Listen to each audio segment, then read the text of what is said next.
Hey gang, it's Al with Longoria House Dog Training. For those of you guys that don't know me, my name is Al Longoria. I own a dog training business in the Houston area, and the main focus of Longoria House Dog Training is to help families raise happy and reliable dogs.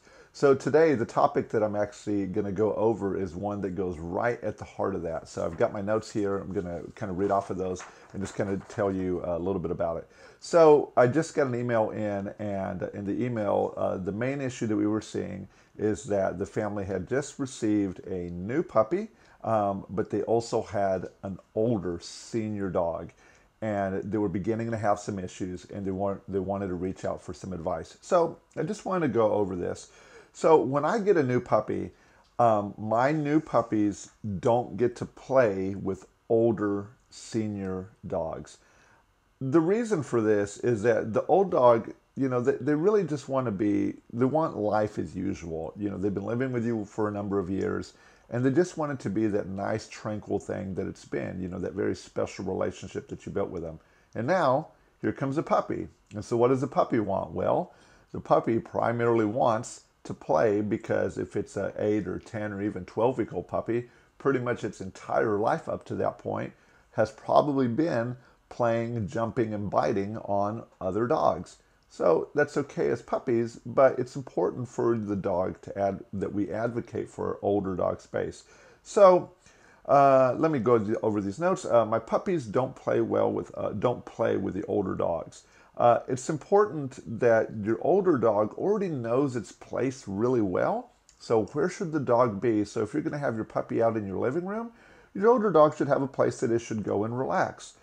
And for me, as the puppy is going out after that older dog, I don't let the older dog address it. What I'm really going to try to do is I'm going to try to get the puppy's play to primarily come from me. So this is one of the things that I think is pretty important that I go over. I personally don't like my young puppies to play with the older and the senior dogs at all, like period. They don't get to play at all. I only let my puppies play primarily with me, and then they get to play a little bit, very little, with younger dogs, adult dogs, and even young puppies or maybe teenage dogs that know how to play well. But that most important thing for me is that play relationship that I'm going to have with my dog.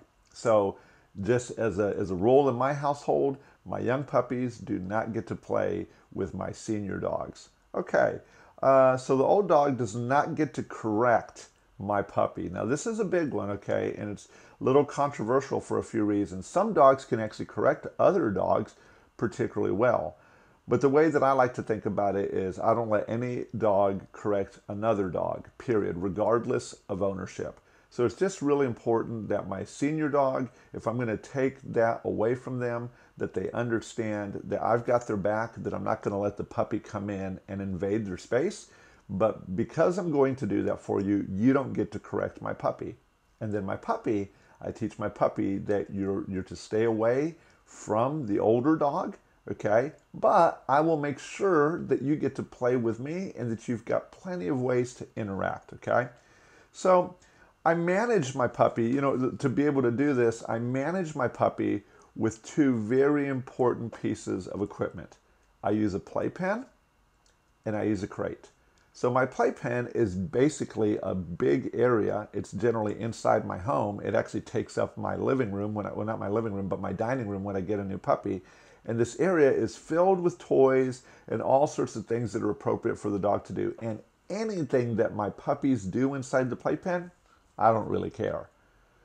But I also use the crate when I feed my puppies. As you maybe watched in the video before, as I feed my puppies, they end up going into the crate so that way I can potty train them. I don't feed them or train them and then put them into the playpen, because that's just asking for an accident.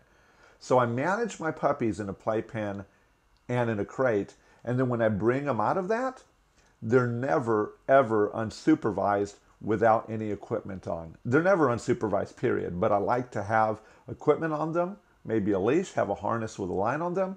So if I'm going to let them be running around my home and I'm not really going to be teaching anything, heck, I'm definitely going to have a way to grab them and to keep them away from the older dogs or from things that I don't want them to doing. But if you guys know me, when my dogs are out of the playpen or out of the crate, we're doing some kind of training, whether it's play, whether it's doing a little bit of conditioning with their food, learning how to lay down and that kind of thing. I'm going over that. So the next thing on my list here, that, you know, people say, man, I really want my dogs to be friends. Well, this is another personal belief for me. I don't really care if my dogs are friends, but they are going to learn how to respect each other. That's kind of how I start them off. That you're going to learn how to respect the other dog's space, and if you're going to play with them, you're going to play with them in an appropriate way. Now, I don't let them play with the senior dogs because the senior dogs really don't want to play with a puppy that's biting their ankles, pulling on their ears, and that senior dog is probably going to hurt that puppy, and it could have a really traumatic effect that you don't need for your puppy. So I just don't care if my dogs are friends, but they're going to respect each other. One of the things that I've learned about this, as I've done it over the years, is that if I follow that kind of principle in my household that they just need to respect each other, they end up becoming friends because they started the relationship off in a way that was easy for them to understand, and that one dog wasn't necessarily, you know, dominating. I really hate to use that word, but dominating the other dog or whatever.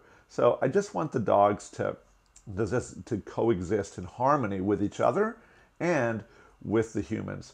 Well, guys, I hope this video has been helpful. Again, my name's Al Longoria with Longoria House Dog Training. If it's been useful at all, okay, I'd love to get a thumbs up button on this. Heck, I'd even love if you could share it. Maybe somebody that you know could benefit from this. If this wasn't particularly useful, or there's something that you think that we could do better, heck, drop us a comment below. Let us know what we could do better. Anyway, hope you guys are having a great day, and I'll talk to y'all soon. All right, take care.